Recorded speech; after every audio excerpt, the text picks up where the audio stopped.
امریکہ کے صدر Donald Trump نے یوکرینی صدر زیلنسکی کے ہمراہ میڈیا سے گفتگو کرتے ہوئے ایک بار پھر فخریہ انداز میں اس بات کو دہرایا ہے کہ انہوں نے پاکستان اور بھارت کے درمیان جنگ بندی کرائی ہے۔ ان کی وجہ سے ہی جنوبی ایشیا میں امن قائم ہوا ہے۔ صدر ٹرمپ جب یہ بات کرتے ہیں بھارت کو شرمندگی کا سامنا کرنا پڑتا ہے۔ یہ ذلت اب مستقل بھارت کے گلے پڑ گئی ہے جس سے چھٹکارا ممکن نہیں ہے۔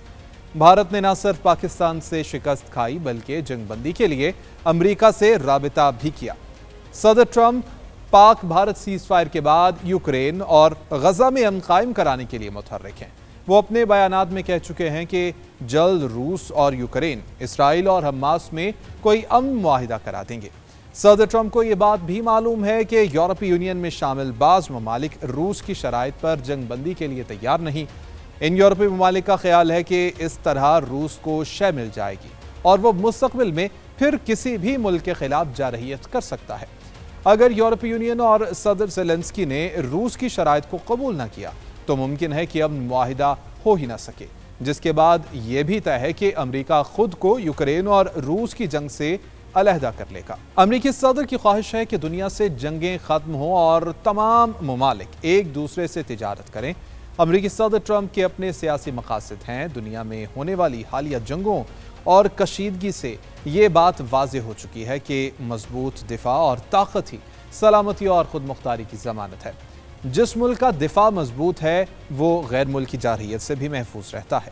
یہ ہمارے لیے بھی ایک سبق ہے کہ اپنے دفاع کو کسی صورت کمزور نہ ہونے دیا جائے، ورنہ بھارت پھر کوئی جارحیت کر سکتا ہے۔ وائٹ ہاؤس میں ہونے والی ملاقات میں یوکرین کے صدر زیلنسکی کے ساتھ فرانسیسی صدر میکرون، یورپی یونین اور نیٹو کے حکام بھی موجود تھے۔ ملاقات کے دوران امریکی صدر ٹرمپ نے کہا کہ میرا خیال ہے کہ روسی صدر بھی جنگ کا خاتمہ چاہتے ہیں۔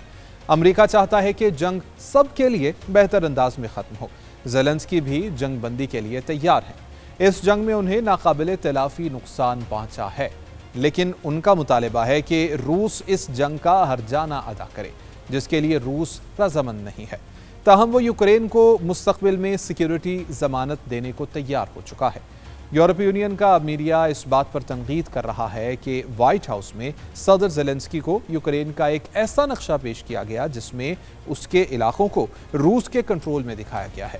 یوں امریکہ نے عملاً یوکرین کے 20% حصے پر روس کا کنٹرول تسلیم کر لیا ہے۔ ٹرمپ نے یوکرینی صدر کو یوکرین کا 20% چھوٹا نقشہ دیا۔ روسی صدر نے امن معاہدے پر دستخط کرنے کے لیے دونباس کے باقی علاقے پر بھی کنٹرول کا مطالبہ کیا ہے۔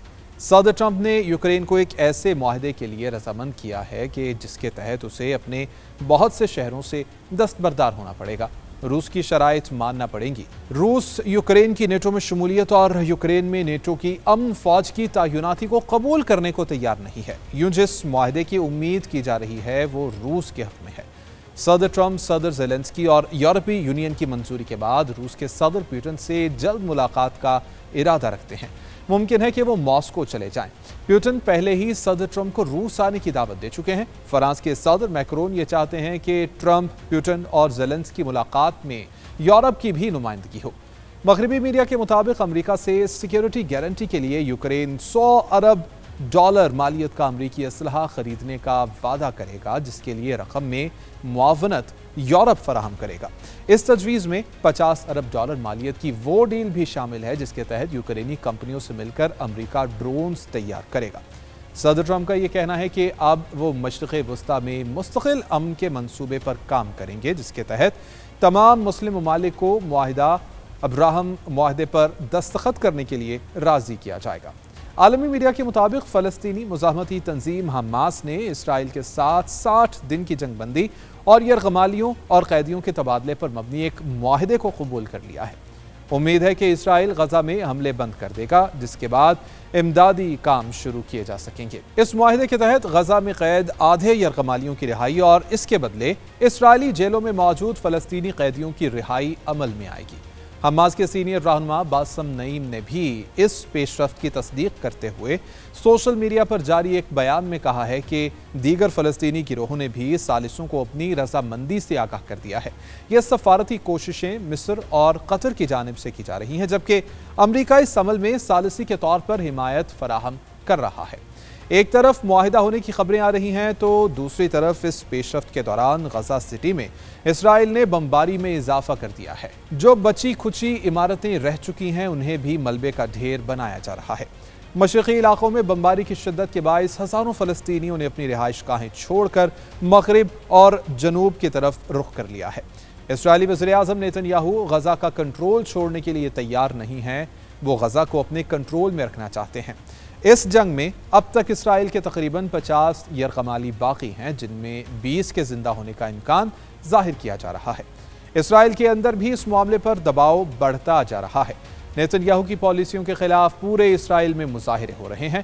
نیتن یاہو کی حکومت اب خطرے میں ہے۔ اپنی حکومت کو بچانے کے لیے نیتن یاہو کے پاس صرف ایک ہی راستہ ہے کہ وہ امن معاہدے کو قبول کر لیں۔